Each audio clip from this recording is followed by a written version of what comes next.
சண்டைக்கோழி serial இன்றைக்கான எபிசோடில் என்ன நடக்க போகுதுன்னு பார்க்கலாம் வாங்க. அதுக்கு முன்னாடி என்னுடைய சேனலை நீங்கள் சப்ஸ்கிரைப் பண்ணலைன்னா மறக்காமல் சப்ஸ்கிரைப் பண்ணிக்கோங்க. பக்கத்தில் இருக்கிற பெல் பட்டனையும் ப்ரெஸ் பண்ணிக்கோங்க.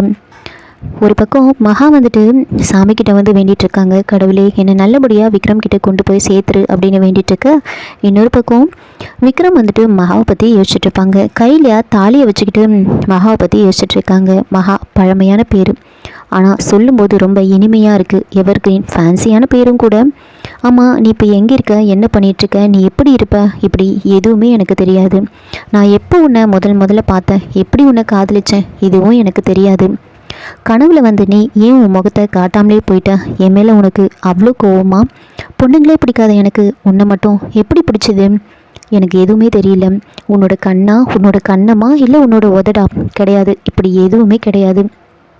கனவுல கேட்டால் அந்த குரல்னால தானே நான் இப்படி புலம்பிகிட்ருக்கேன் அப்படின்லாம் வந்து தனியாக வந்து விக்ரம் பேசிகிட்டு இருக்காரு. இதை பார்த்த விஜய் வந்துட்டு சொல்கிறாங்க ஐஸ்வர்யா கிட்ட, பார்த்தியா ப்ரோ எப்படி பேசிகிட்டு இருக்கான்னு, நாளைக்கு மட்டும் மகா நீ வரலன்னு வச்சுக்கோ ஏமாந்து போயிடுவான் அப்படின்னு சொல்ல ஐஸ்வர்யா ரொம்ப ஸ்ட்ராங்காக சொல்கிறாங்க, நாளைக்கு கண்டிப்பாக மகா வருவான், என் உள் மனசு சொல்லுது, நான் கடவுளை நம்புகிறேன், கண்டிப்பாக நடக்கும் அப்படின்னு ரெண்டு பேரும் வந்து பேசிகிட்டு இருக்காங்க.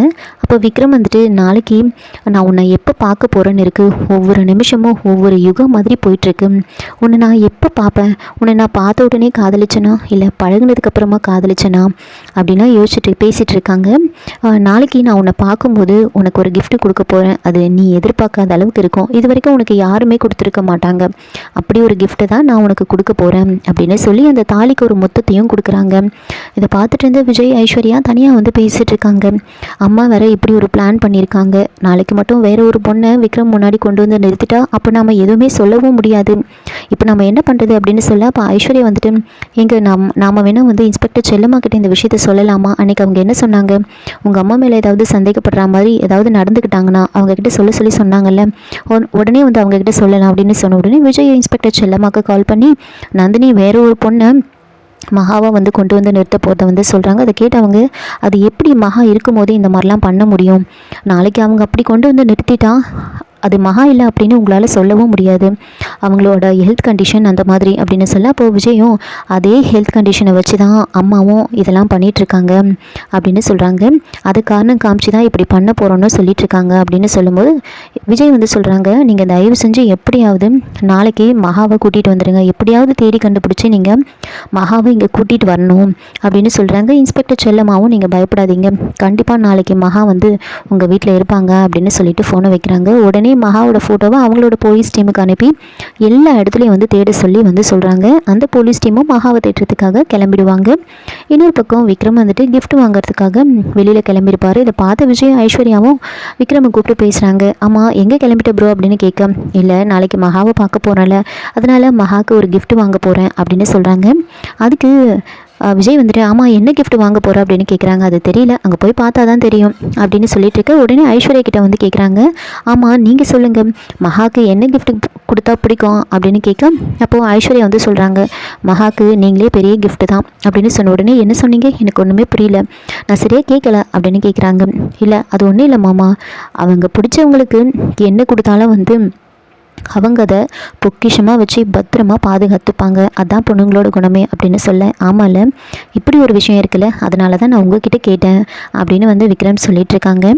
அங்கே ஈஸ்வரன் வந்துட்டு மகாவை கூட்டிகிட்டு வர சொல்லுவாங்க, பொண்ணு பார்க்கறதுக்கு அங்கே வந்திருப்பாங்க.